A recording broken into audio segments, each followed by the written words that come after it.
This is Jimi Hendrix, and this is episode 18, Family Feud on Empower 360.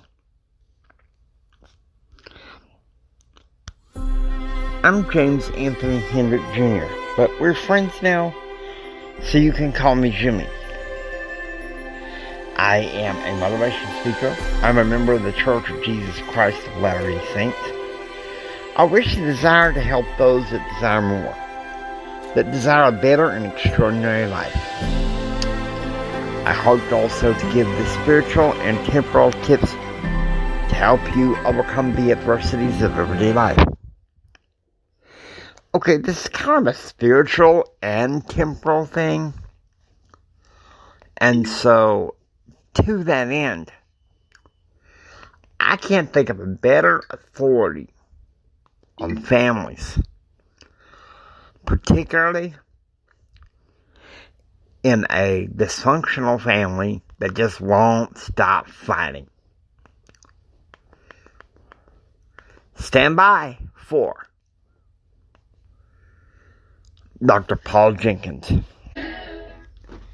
Top 10 ways to survive a dysfunctional family. Number 10. Realize that you're not a special case.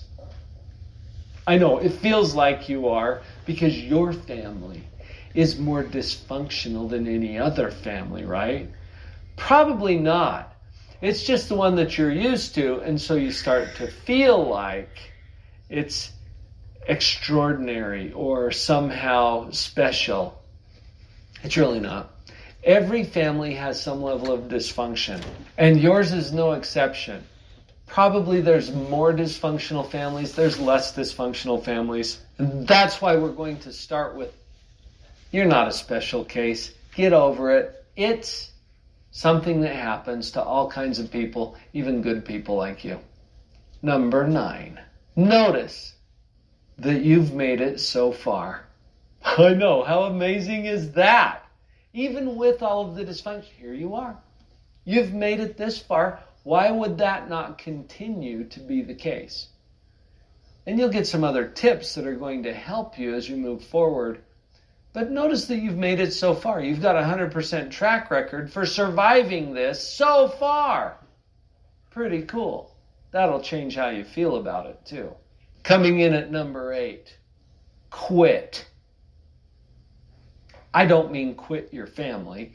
I mean quit the job of trying to please everyone.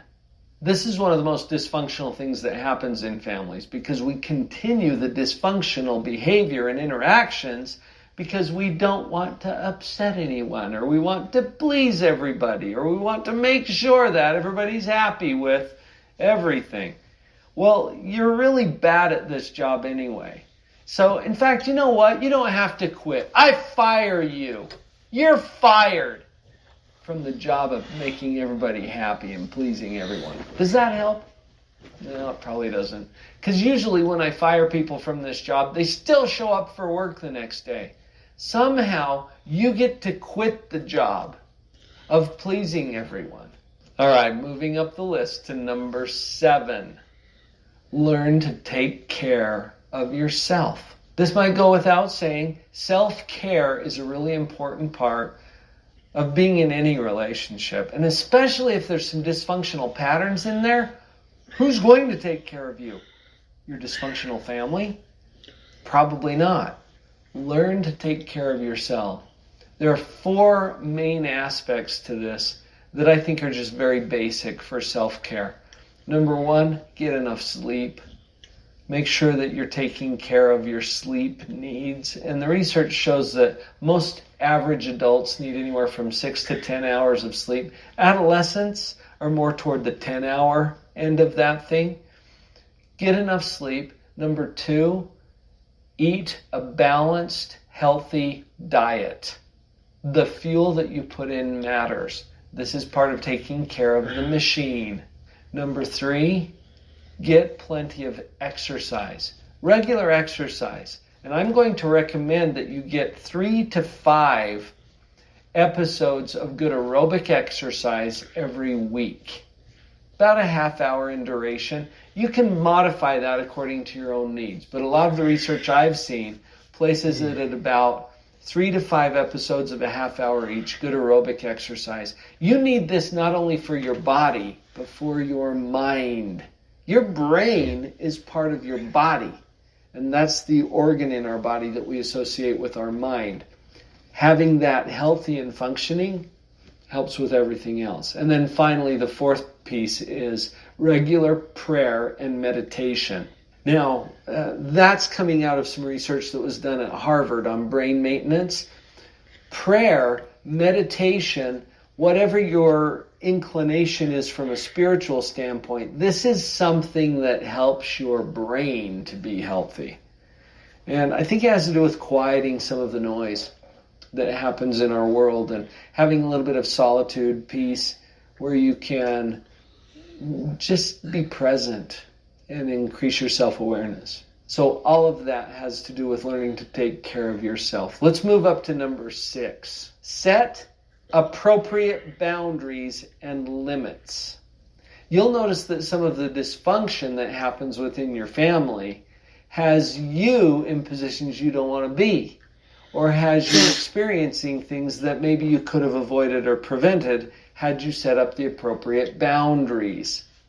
This could range anywhere from having new locks put on your home. Whoa, wait. Can you do that? Isn't that rude? It's not rude. It's part of taking care of yourself. If you've got people coming and going from your house that you don't want coming and going from your house, you have a security issue. Do what you can to address that and set up appropriate boundaries and limits. Sometimes this has to do with how we communicate those boundaries and limits to people too. I remember when I was working in a juvenile correctional facility, and I often had to use this phrase, "I'm not going to let you hurt me." Yeah, having a job where you get to use that phrase occasionally, that taught me a lot about setting up appropriate boundaries and limits.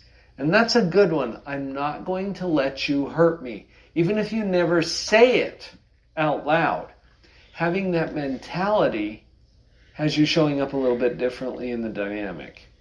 Now we're halfway there. Let's move up to number 5 on our list. And this one feeds right off of the boundaries and limits. Here's how I'm going to phrase it. Don't show up. What I mean by that is, don't show up for the barbecue if you're on the menu. Kind of goes without saying. You know that there are some family events that become a venue for people beating you up.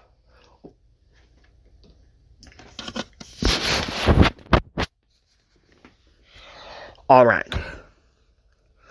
I'm going to speak my heart about this, okay? We're coming back to boundaries. He talks about changing the locks on your house. And, one question you may have, well, Jimmy, what if I live with my family? Trust me, I live with my family. And so sometimes what we got to do is change the locks on the door to our heart. Say, hey, love you, but you can only come this far. Okay. I'll be honest with you. Our reactive culture is replete with saying it's okay to have a dysfunctional family with people that are constantly vying for attention to get whatever they want. But let's do something about that. Let's do something about that and give the old, good old reactivity a... You know what I mean? We don't have to put up with that. Dr. Paul Jenkins is right. It can't be, oh, but I'm afraid this is going to be so rude and so mean and so heartless and so terrible. Sometimes you got to look out for yourself and your own success. There's a lot of dysfunctional families buying into our reactive culture right now, and we can do so much better, guys. I hope that you've enjoyed listening to Empower 360. If you like what you hear, please subscribe. Leave comments on Spreaker, Podcast Addict, YouTube. This is Jimi Hendrix, and until next time, do what others don't so you can be what others won't. Do what others don't so you can have what others can't.